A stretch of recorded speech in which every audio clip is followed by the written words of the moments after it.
Estamos voltando devagarzinho, esperando a demanda do Instagram.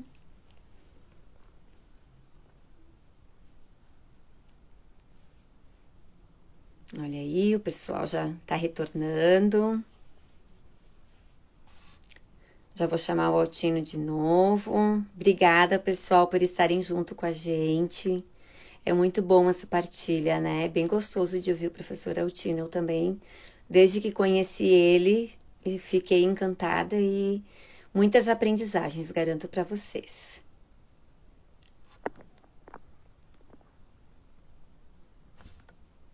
Vamos esperar um pouquinho ele voltar, que ele foi tomar a aguinha dele.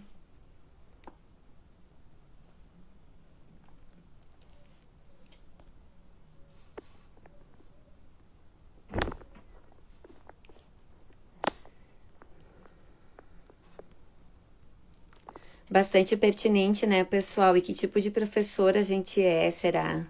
Lá na instituição.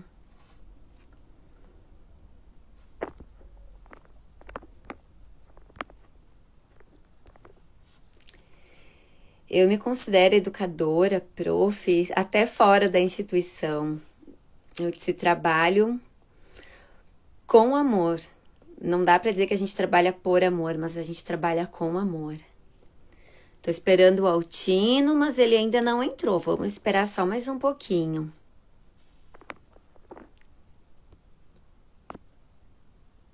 Ver se ele não me mandou nada aqui.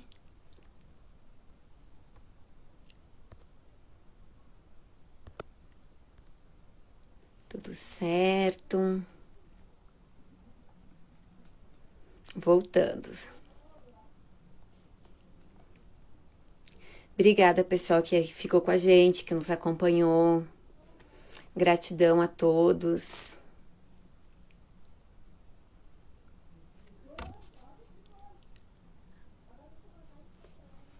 Vamos ver se eu consigo convidar o Altino, chamar ele aqui.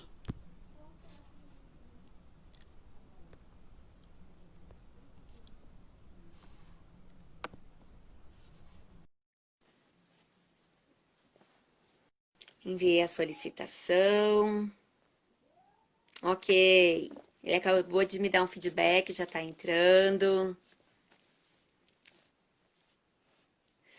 Pensar, né, pessoal, que a gente nunca pensou tá tão pertinho, mesmo estando longe, né? Então veio a pandemia e acabou nos aproximando.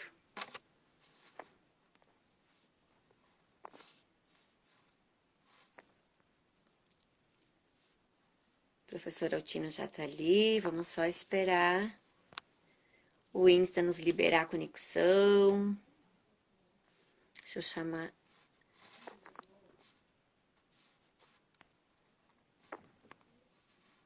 Vamos novamente. Vamos ver. Já te convidei, professor. Vamos ver se.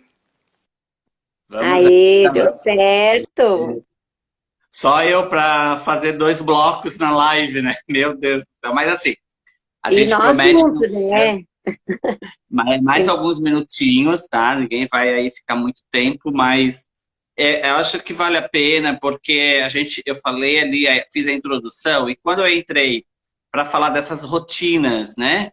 É, essas rotinas rotineiras que desperdiçam as experiências, eu vou desenvolver um pouquinho agora, então, tá bom? Mas vou até seguir aqui o meu roteiro para não demorar tanto. Vou tentar trazer menos situações do cotidiano e ficar mais nas reflexões para compartilhar com vocês aí, quem está conosco, tá? Quem voltou aí. Então, a gente terminou ali no primeiro bloco falando das temporalidades, que essas temporalidades na escola, assim como na sociedade de modo geral, né, estão presas, né, estão fixadas a um capitalismo industrial, né, e tanto é que a organização da escola lá do século XIX, no início aí, né, no boom da Revolução Industrial, no boom do surgimento, a própria escola teve o seu surgimento nessa preparação da mão de obra, né, do homem para o trabalho. E aí, então, os tempos foram organizados assim, espelhando-se ao capitalismo, né? E a educação infantil, mais tarde, aqui no Brasil na década de 60, e muito timidamente na década de a expansão da década de 70, também foi nesses mesmos trilhos, né? Nessa esteira aí de pensar os tempos e os espaços no viés aí, né? No percurso aí desse capitalismo industrial. E aí, então, nós estamos conscientes, então, de que a vida nesses tempos atuais, né, segue essa velocidade das máquinas, o ritmo da automatização do próprio trabalho industrial que adentra na escola e impõe também para nós, professores, esse ritmo, né, ao nosso trabalho, as nossas relações com as crianças, né? E aí, então, diante desse fenômeno, eu venho enfatizando no capítulo 6 do livro essa necessidade de nós, professores, criarmos formas de resistência e fomentar fazer com que surja, né, outros fluxos de relações nesse contexto da educação infantil. E é nesse sentido que eu vou construir essa ideia assim, das rotinas rotineiras, no percurso do cotidiano, o desperdício das experiências nessa vida diária, que eu vou construindo essa minha ideia, que é uma subcategoria, né, da tese, quando quer analisar as minúcias da vida cotidiana. Então, o Benjamin, né, o Walter Benjamin, um grande filósofo alemão, né, ele nos ensina muito sobre experiência, assim como são os dois autores que eu leio, assim, o Benjamin e o Vygotsky, né? O primeiro o Benjamin, depois o Vygotsky, e o La Roça, né? O Jorge La Roça mais contemporâneo, tá vivo aí, né? Mas que faz a leitura, tudo que o Jorge La Roça escreve é na esteira, no viés do Benjamin e do Vygotsky, no meu ponto de vista, né? Então, assim, é essa ideia que eu quero fazer com que, né, o Benjamin mostra para nós, e eu vou recuperando ele, essa rapidez da vida, né? Essa tomada da própria vida cotidiana, né? E ao mesmo tempo que a gente possa, né, ir observando gradativamente como foi se diminuindo, né, esse tempo, como foi se castrando, suicidando na nossa vida, né, essa possibilidade de viver uma experiência com leveza, com vagareza, né? Uma experiência que capacitasse o próprio homem a interpretar o mundo, sabe? E hoje a gente vê isso, assim, como as pessoas não se dão, né, não se permitem, né, a esse tempo da interpretação do mundo, da cultura e do fluxo de relação com os nossos semelhantes, né? Porque exige tempo, não é de imediato, não é na rapidez, não é no momento, no aligeiramento da vida que a gente consegue interpretar, seja o próprio homem, seja o mundo e o homem nesse mundo, seja a cultura produzida pelo homem e o fluxo de relações com os nossos semelhantes. Isso exige muito de nós, né? E isso exige muito tempo. E por isso que a gente vai dizer que uma experiência, o Benjamin vai dizer, né? Que uma experiência não se basta em si mesma, né? Devido a essa complexidade que é o desenvolvimento de uma interpretação do mundo, da cultura e das relações, né? Então, assim, o Benjamin, né, vai o tempo inteiro ele vai chamando a atenção, né, para questionar o sentido que nós estamos construindo as nossas experiências, né? O sentido que a gente dá até para nós mesmos que estamos, né, que nos colocamos, né, nesse mundo, né? O Benjamin comenta que o homem contemporâneo vive tão completamente imerso na temporalidade urgente dos relógios, como eu falei, que é o imperativo do relógio, na sua máxima precisão de tempo. É aqui, é nesse tempo, é nessa hora. Olha o próprio Instagram, deu uma hora, vupt, né? Apaga, não quer nem saber. Então, assim, é o tempo do relógio, né, que se dá aqui. Então, assim, nessa máxima precisão, né, força as pessoas a viverem, a contarem, sabe, os décimos de segundos, né, que já é possível, então, aí o Benjamin contrariando isto, ele vai colocando, então, a possibilidade de a gente dar outras formas para esse tempo, né? Principalmente rompendo com essa velocidade, né? Esse apressamento do tempo. E aí eu vou falando isso, tempo relógio, o tempo do relógio mecânico, né? O controle dos corpos, a regulamentação da nossa, né, movimentação de vida, das nossas movimentação de relações nesse processo aí, nesse apressamento, né? Que a gente vai sendo impedido de viver o tempo ocioso, né? E o ócio criativo cada vez morrendo mais, né?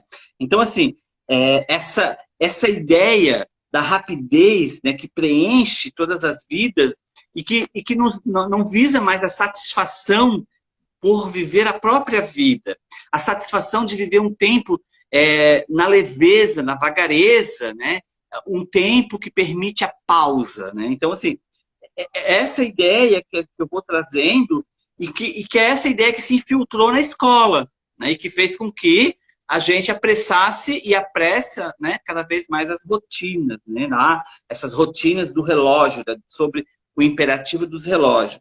Então eu lembro, até comentei das professoras que davam esse tom de preocupação com o tempo, as professoras que davam esse tom com atraso, né? Mesmo que se trabalhe 8 horas, né, na instituição, tinha o tempo para tudo, e tinha o tempo para cada coisa. Cada rotina tinha o seu próprio tempo. E ai de mim, se eu não cumprisse a rotina naquele tempo. As próprias professoras se cobravam, se colocavam na masmorra, né?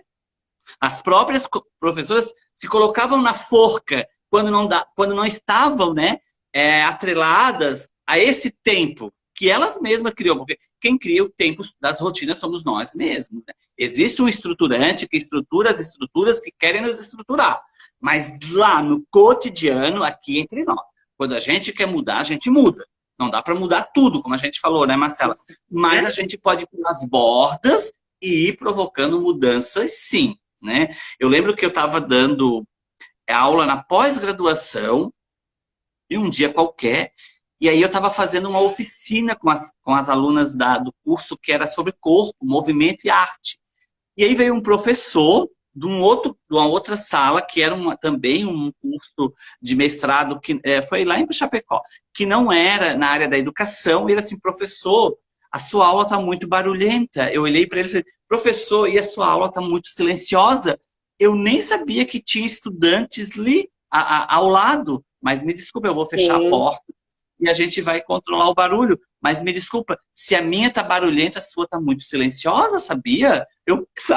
A gente consegue se colocar de uma forma, né, respeitosa, sim, mas assim, a gente consegue colocar outras possibilidades diante dos determinismos, diante das circunstâncias, né, que querem nos prender, né, que querem nos engaiolar, né, colocar mesmo nós presos em gaiolas, né?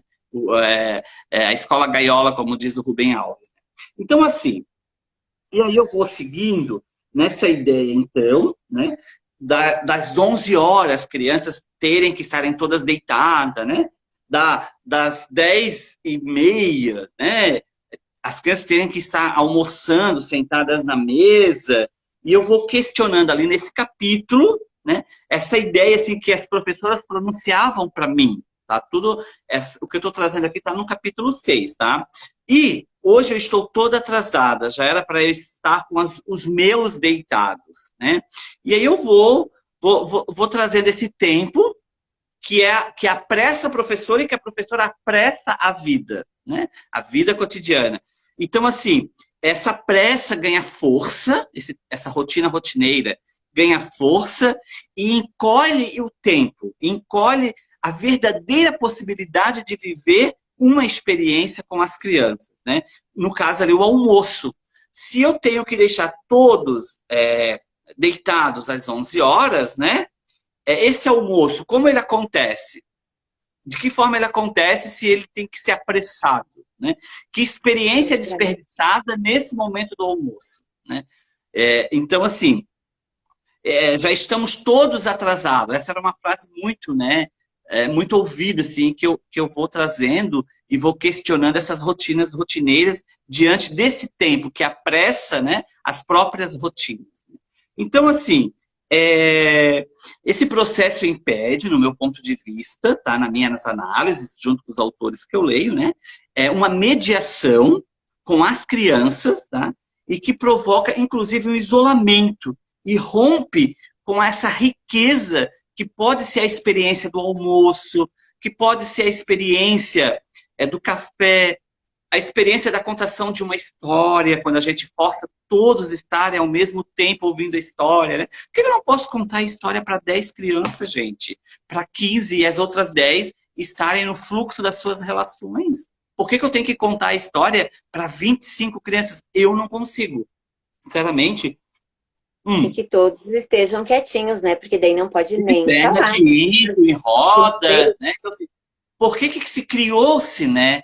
Por que nós criamos essas máximas de apressamento do tempo e do, né, e desperdício de experiência com as crianças para cumprir uma regra, né? E essa regra tem força na nossa docência. Por que a gente não duvida, não questiona essa regra? Que todos têm que fazer a mesma coisa no mesmo tempo e que esse tempo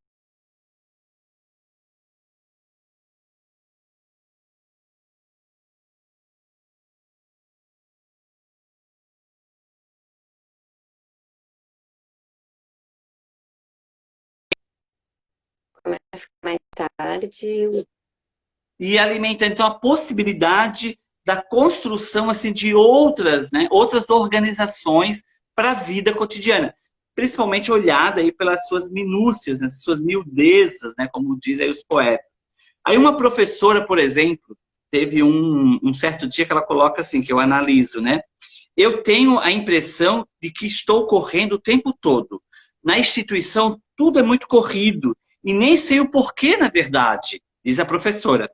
Aqui me parece que tem que ser tudo rápido. A gente tem que dar conta de tudo. Sempre foi assim. E muitas vezes me deparo pensando, ué, mas eu ainda tenho o dia inteiro. Então, a professora conseguiu, essa professora em específico, conseguiu, na sua narrativa discursiva, em diálogo comigo,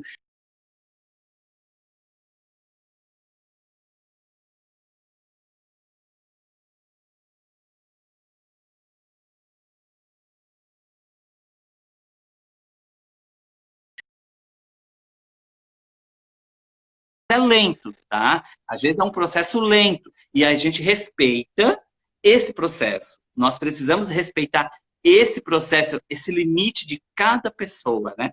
Mas essa professora em específico, ela questionou, mas ela vivia a correria, né? E aquela mesmice do tempo apressado que estava vigorando ali naquela instituição que eu fiz a pesquisa. Então eu observei a existência, nesse caso, de dois extremos, de viver o tempo e viver e esse tempo a própria vida, né? A própria experiência de viver a vida, né? Na escola, que é o tempo, esse tempo apressado e um tempo muito lento, muito devagar. Sim. Mas em que sentido? Tá? Mas que ao mesmo tempo eram dois extremos, mas que no fluxo das relações tinha esse desperdício de experiência, que eu vou citar aqui para vocês como exemplo, né? Os momentos vivenciados no refeitório eram sempre num fluxo de relações muito apressada, nessa escola em específico, hein, gente? Era um tempo, né, corrido, de muita pressa, tá? O refeitório, em decorrência ao tempo do sono, do descanso, né? Que eu não vou discutir a rotina em si, eu estou discutindo o tempo. Era devagar, era um tempo ocioso no sentido do nada para fazer, e não no sentido da criação, porque tem o tempo ocioso da criação, que a gente, né, concorda e luta por ele, e busca por ele. Mas o tempo do refeitório era o tempo da pressa, o de comer logo, come rápido, nós temos que deitar, escova o dente rapidinho e vai para a sala, e já deita no colchão, sabe?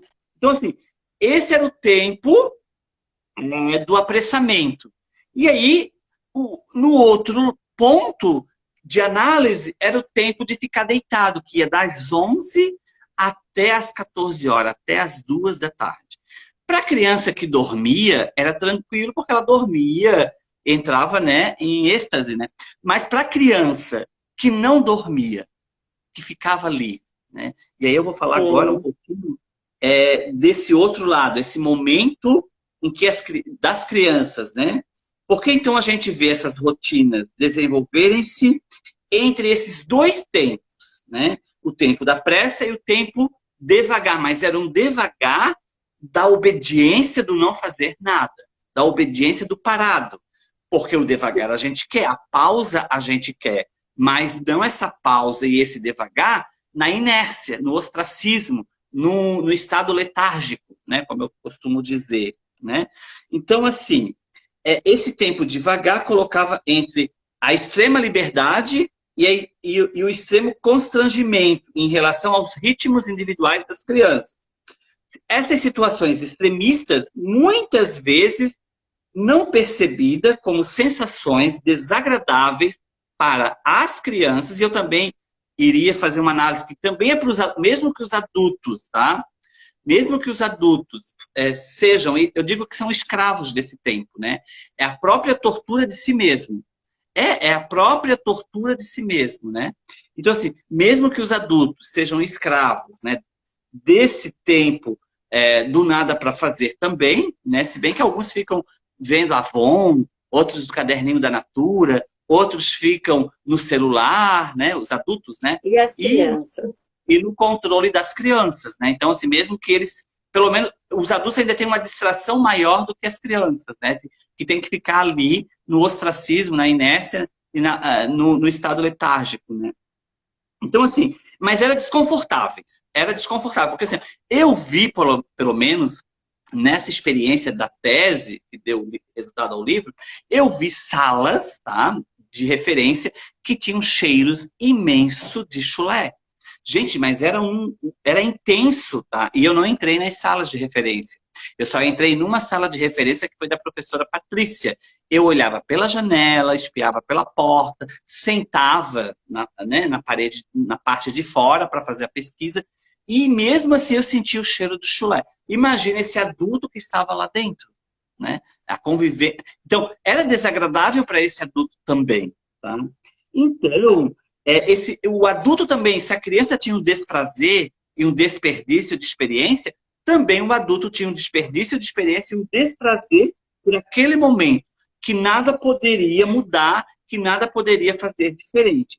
Isso, então, muitas vezes, para atender a esse ritmo homogêneo, né, que é dessas rotinas, que é a rotina homogênea, né, não em contrapartida, né, à rotina heterogênea, que é o conceito que eu trabalho, que é o conceito de que a gente possa pensar em rotina heterogênea e não em rotina homogêneas, né?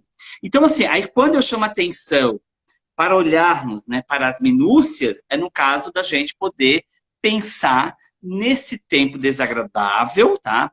Nesse tempo do desprazer para o adulto e para a criança, e para que a gente possa ir olhar para as minúcias desses tempos e possa transformar, então, né, as rotinas em vida cotidiana. A minha chamada é sempre, né, para a vida cotidiana, né, e não para as rotinas. Mesmo que eu não negue as rotinas, mesmo que as rotinas não deixarão de existir, tá? Porque a rotina é importante, não é? Eu não sou tão simpático às rotinas, tá? Mas as rotinas são importantes, elas organizam a vida, elas dão um estilo de vida. Agora, elas não podem ser verdades absolutas, né? Aquele professor Então, verdade. Não aceleradas, podem ser né? muralhas. Elas não podem ser muralhas do professor muralha, né? Elas não podem ser obstáculos do professor obstáculo, aí, para puxar a minha introdução. Então, assim, aí eu trago aqui algumas situações que eu vou ler bem rapidinho, assim, para colocar para essa reflexão nossa, até para chamar quem não leu o livro, se interessar em ler o livro. Assim, ó, o ato de interromper e ignorar momentos relacionais que se dão entre as crianças, tá? De não observar os diferentes ritmos de viver a vida das crianças, de não prestar atenção a um gesto que muitas vezes poderia vir antes da palavra, deixar de capturar ações que muitas vezes eram irrepetíveis, tá? Entre as crianças, atitudes que impediam de esperar que a criança, né, pudesse pensar, porque o adulto já via e dava a resposta, né? Não permitir se colocar, não se permitir retocar o desenho, a pintura, a colagem das crianças, tá? Deixar as crianças sentadas ou deitadas por um período muito grande e alimentar as crianças do mesmo jeito, da mesma forma, todos os dias. Então, eu fiz esses apontamentos a partir meu diário de campo, né? E aí eu fui vendo assim a presencialidade das crianças também, né? Eu fui percebendo, então, como as crianças, né, demoravam para comer, como as crianças ficavam cutucando a parede, como as crianças levavam minis brinquedos, brinquedos muito pequenos, escondido no bolso. E aí, no dia que elas davam cobertores ou colchões para as crianças, né? As crianças se tampavam todas e brincavam com seu mini brinquedo por baixo dos cobertores, sabe? Então, assim, as crianças encontravam, sim, dentro da sua categoria geracional infância, forma de resistência, tá?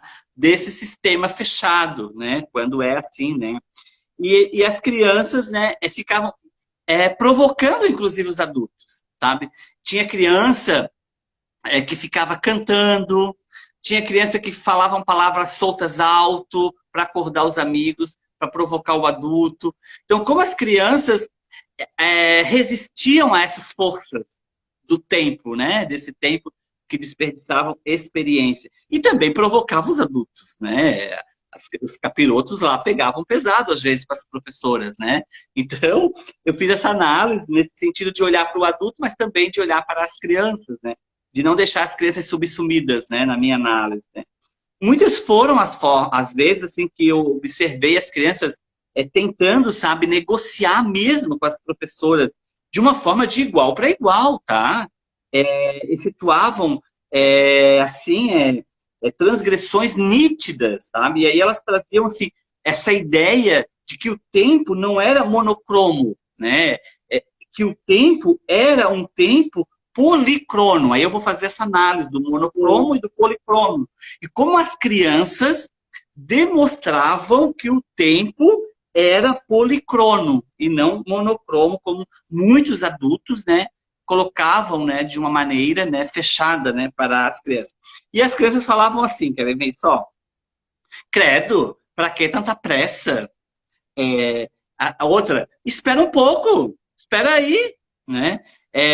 Para que tão rápido? Para que tão rápido? Eram falas das crianças. Né? Outra, calma aí, prof. Prof, eu não terminei de comer ainda, tá? Deixa a gente brincar mais um pouco, credo, prof. Por que não pode? Por que não pode? Por que não pode? Frases das crianças. Parece que vai morrer essa professora, sabe? Ainda não terminei, te acalma aí. Olha só, uma criança, gente, de 3, 4, 5 anos, fala, ainda não terminei, te acalma aí. Olha só.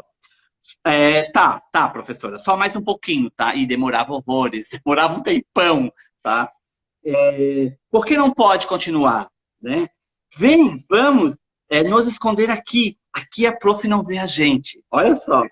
Vamos ficar aqui. Depois a prof esquece a gente. Então, assim, olha como as crianças, né, tinham esse tempo policrono, né, muito forte nelas, né, e como elas buscavam estratégias e substratos, né, subliminares, que são as narrativas sublimes das crianças, né, na produção das culturas infantis, para transgredir o tempo monocromo dos adultos, dessa sociedade industrial, dessa sociedade do trabalho, dessa sociedade neoliberal, né?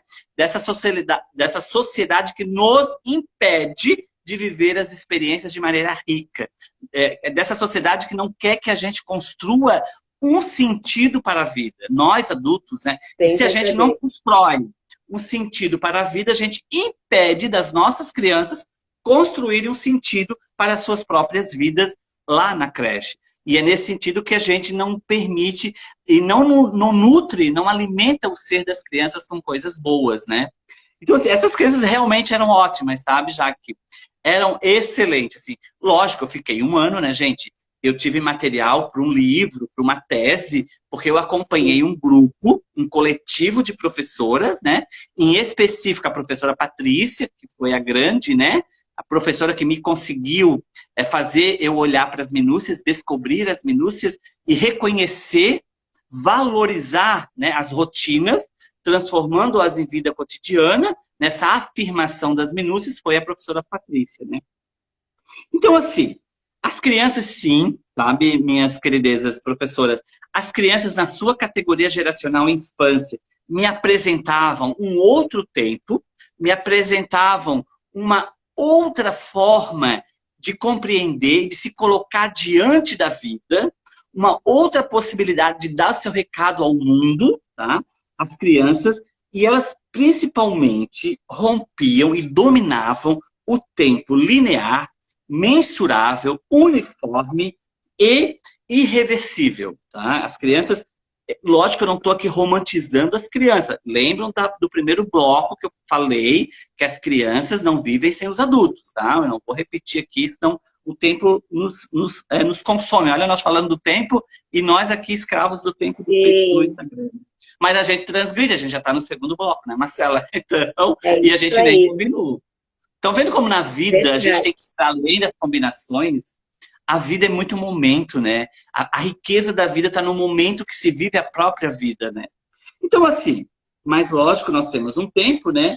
Essas ideias das crianças, calma aí, né? Não vai morrer, né? Parece que fica aqui que ela não nos acha. Ah, aqui a professora logo já vai esquecer a gente. Então, assim, elas sinalizavam, né, as transgressões delas, né? Tem uma outra frase de uma criança que ela falou assim, para a professora, assim, né? Professora, por que a senhora desenha e a gente só pinta?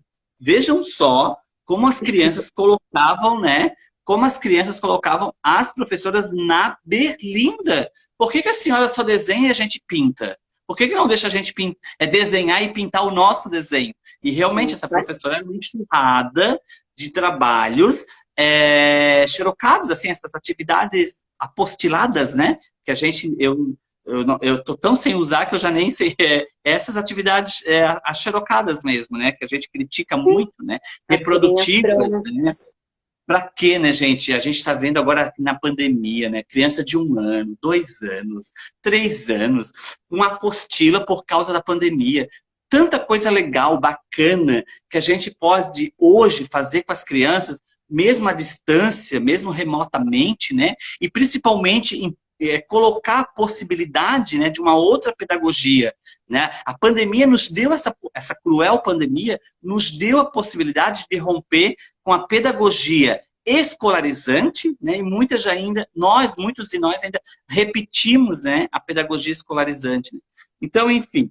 Mas tem uma passagem que eu vou terminar lendo ela, para a gente fechar né, essa nossa conversa, que é uma passagem que eu gosto muito. Eu quase não trabalho ela, por isso que eu escolhi ela para a live aqui dos Interesas, né, das infâncias, pelo próprio nome. Acho que esse nome Teresa, né, eu gosto muito, sim, porque as minúcias, né, Marcela, as minúcias vai muito ao encontro, né, vai muito nessa possibilidade, né, como convocar a infância, né, da Dana, como eu falei, assim, ó, vai muito nessa possibilidade da inteireza humana, né, assim, e quando a gente fala de inteireza das infâncias, a gente fala da inteireza humana, de nós adultos recuperar, sabe, a nossa inteireza humana, né? Eu digo recuperar porque muitos de nós está com esse humano adormecido, né? Muitos de nós está com esse humano, né? Esse humano esquecido, né? Devido mesmo a essa sociedade aí que se nos coloca. Nós temos quanto tempo, Marcela? Agora tem bastante tempo, tem mais uma meia hora ainda. Não, agora a pressa é tua. Não, mas eu vou fechar aqui por causa das pessoas. Mas eu vou ler, então, essa passagem do Dudu, tá? E o Dudu e o parque. Olha só. Essa passagem foi escrita pela professora Patrícia, tá? Ela escreve assim, e eu faço a análise, né? A interpretação. A interpretação é sempre do pesquisador, né, gente? mas o material sempre vem daquela realidade, né, daquele cotidiano. E a professora Patrícia me apresentou aí a possibilidade. Eu contei muito da transgressão das crianças, muito desse tempo monocromo do adulto, né?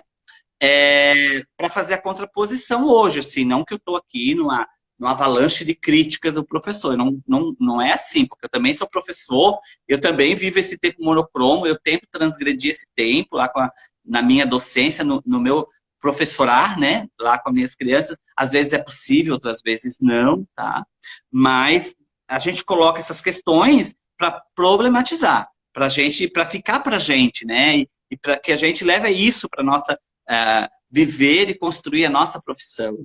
Mas assim, ó, nosso parque, como assim o chamamos, tem a característica de ser um espaço amplo. Porque realmente a creche era uma creche, a instituição era uma instituição ampla e tinha um parque enorme, tá? Com uma concentração muito grande de crianças e poucos brinquedos. Então, o espaço físico não construído era grande nessa instituição, mas não tinha brinquedos suficiente para 14 salas de referência. O parque era grande, mas era espaço vazio. Né, era poucos brinquedos para as crianças. Né? É isso que a professora Patrícia quer descrever nessa narrativa. Ó. O tempo de esperar pelo balanço, que dentro das poucas opções de brinquedos no parque, parecem indicar ser o preferido. É muito grande, ficava enorme a fila, sabe, para brincar no balanço, porque eles tinham 3 balanços num brinquedo só, mas um balanço estava estragado, estava com a corrente quebrada. E ficou o ano todo, aquele balanço lá envolvido, né? Lá em cima, na madeira, era de madeira, e ninguém o consertou, ninguém arrumou. E só tinha, então, 2 balanços, né? Para uma creche de 14 salas de referência. E olha só, mais de 300 crianças nessa instituição. Então, assim, ó, às vezes saíamos sem conseguir brincar no balanço. Aconteceu uma ocasião em que, após a higiene do almoço, o Dudu fugiu para o parque. E lá fui eu professora, né, a professora Patrícia, na condição de única responsável, única adulta por aquele grupo, pelas diversas demandas daquele grupo. Passar um sermão em Dudu pelo fato de ter que deixar todas as outras crianças sozinhas para ir chamá-lo no parque após o almoço. Eu já contei, quem leu o livro, elas não tinham auxiliar de sala, não tinham um segundo professor. E por isso que um dos capítulos do livro é esse, né? Vocês sabem. A docência não se faz sozinha. A falta da segunda professora, né? E essa falta como um limite para olhar para as minúcias. Então, com o passar dos dias, a ocasião foi se repetindo. E Dudu já não estava mais sozinho. Já havia conquistado parceiros, já havíamos chegado num ponto em que construímos uma tensão entre eu, professora, e as crianças que fugiam para o parque. Né? Foi então que olha que lindo isso, foi então importância da reflexão, e não só né, desse professor tarefeiro, né, não só da ação, mas refletir sobre a ação, né? Refletir mais, fazer menos. Né? Olha só, foi então que, deixando de lado meu olhar adultocêntrico, me lancei ao desafio de olhar com outros olhos para os tempos das crianças naquela situação de fugir para o parque após o almoço. Só então, eu, professora, me dei conta de que Dudu havia feito uma descoberta do maravilhamento, uma descoberta do encantamento.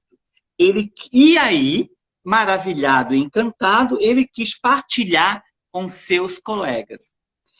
Imaginem vocês, imaginem só, aquele parque imenso, enorme, sabe? Aquele amplo espaço, e agora vazio, sem aquela montoeira de criança disputando os brinquedos. Olha só. Poder correr sem esbarrar em ninguém. Perceber ali o balanço vazio.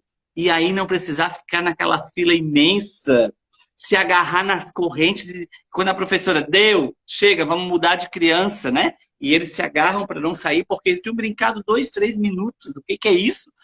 Para uma criança num balanço, né? Então, poderia se demorar, né? Não tinha mais fila e poderia brincar. Foi aí que me despertei, eu, professora, né, para aquele momento. E aí a professora Patrícia começou isso em roda, combinando com as crianças.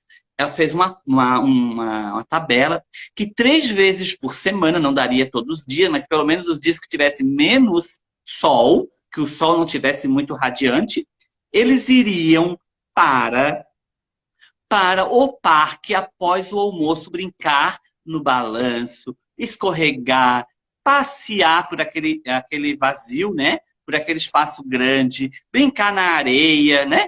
Ela foi de uma leitura tão amorosa, tão cheia de boniteza, que aí é o que eu trabalho nesse capítulo. Ela construiu o extraordinário do ordinário. Então, assim, minha gente, esse relato do Dudu, esse menino, gente, ele tinha 3 anos e meio. E olha, eu me arrepio, sabe, Marcelo? Olha, me dá uma coisa, assim, um impacto, assim, porque eu vivi a cena, né? E não foi uma vez, né? Eu vivi a cena do A Dudu, eu certeza vivi a dele, cena né? da atenção da professora com o Dudu, eu vivi a cena da mudança do olhar da professora para a situação, e eu vivi a cena do desfrute, do deleite, do encantamento e do maravilhamento, ou seja, da transformação do ordinário para o extraordinário. E é isso, assim, muitas das coisas ordinárias é difícil, nos escapam, né? Mas muitas das coisas ordinárias é possível, sim, a gente transformar em extraordinário, não Sim, desperdiçando o tempo da experiência devido ao tempo das rotinas rotineiras, devido ao tempo imperativo do relógio, sabe? E essa era a mensagem que eu quis hoje. Era para ser 1 hora, foi 2, né? Quase. Mas assim, eu não tem termino, problema. eu termino, gente, com esse pensamento que eu desenvolvo logo após o rapto do Dudu, né? A possibilidade, né, estratégica, né, desse menino, da construção desse menino frente, né, à vida, frente ao ordinário que se apresenta para ele, né? Então, eu termino assim, colocando a vida cotidiana como uma viagem e não como um porto. Assim, ó, o porto, ele não nos permite construir ponte nas nossas travessias, nas nossas viagens. O permanecer no porto é continuar com uma vida preenchida de ordinário e não alcançar a construção do extraordinário, sabe?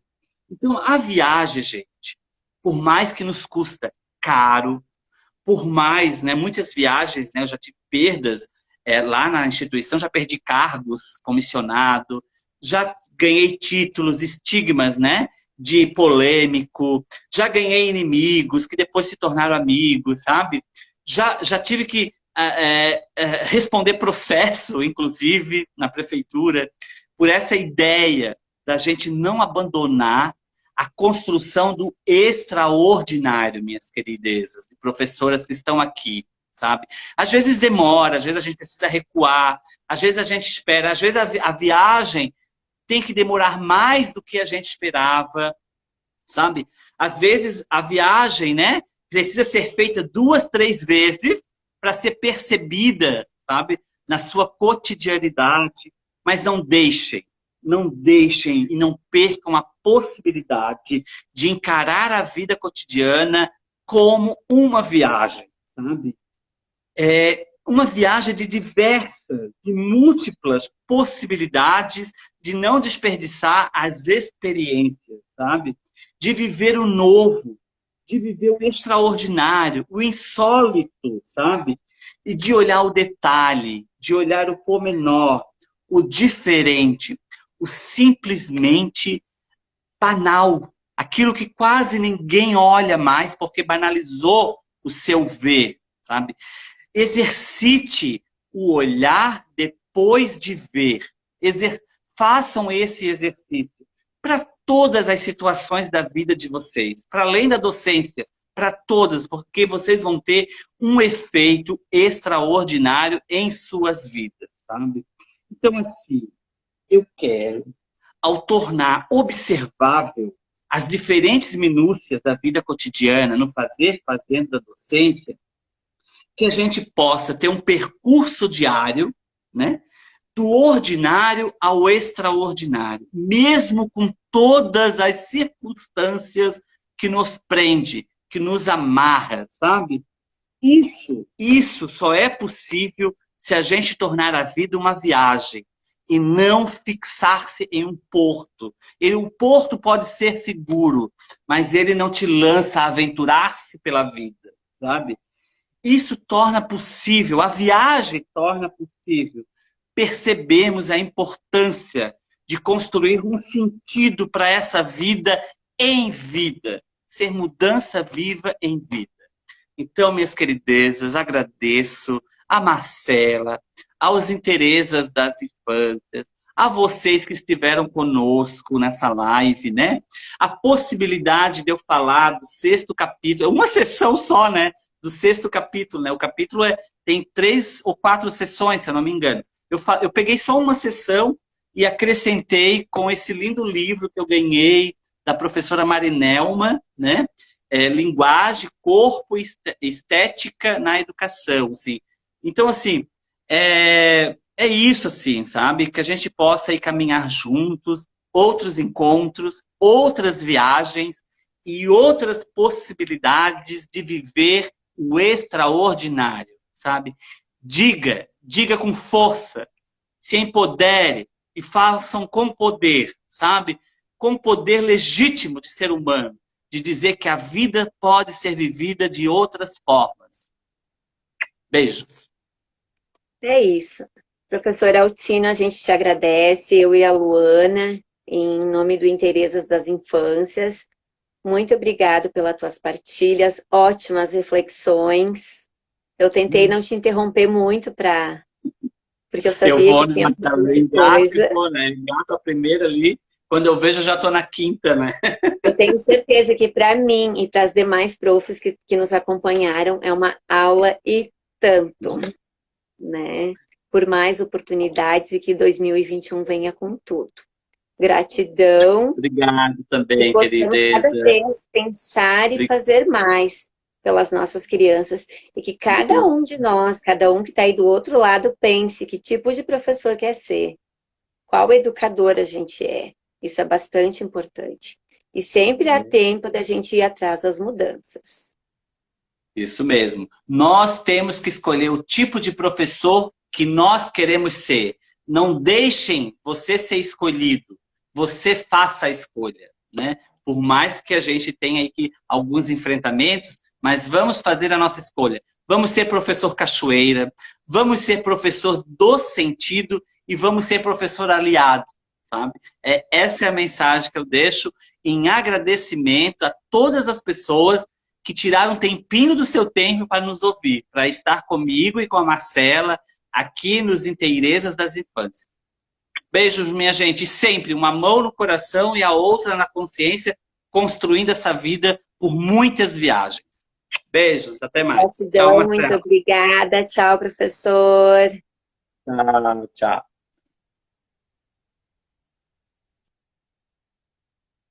Pessoal, agradeço vocês de coração por terem acompanhado a gente nessa segunda etapa da live. É sempre bom ouvir o Altino, eu concordo, né? Agradeço de coração a todo mundo e até a próxima. Beijos. Fiquem todos bem, se cuidem. que nesse momento é importante cada um cuidar de si e da sua família, tá? Beijão!